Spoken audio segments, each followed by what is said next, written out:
একটাই মেয়ে। 100 টাকা গেল না, সরে আয়।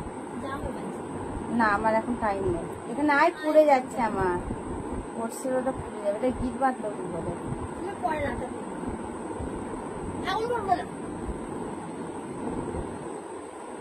কার ফোন যাচ্ছে?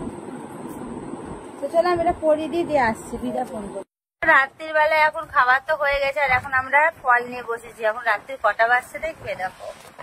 আর এ দেখো এও এসছে খাচ্ছে, আর এর তো শরীর খারাপ।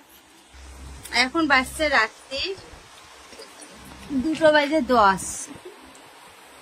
আর আমরা এখন একটু ফল খাবো, খেয়ে ঘুম করবো। তো আজকের ব্লগটা আমরা এখানে শেষ করছি। ভালো লাগলে একটা লাইক কমেন্ট শেয়ার করে দাও, চ্যানেলটা সাবস্ক্রাইব করে পাশে থাকা বেল বাটনটাকে অল বাটন করে দাও। তাহলে যা যা পোস্ট করবো নোটিফিকেশন গুলো তোমাদের ফোনে অটোমেটিক পৌঁছে যাবে। সবাই ভালো থেকো, সুস্থ থেকো, গুড নাইট।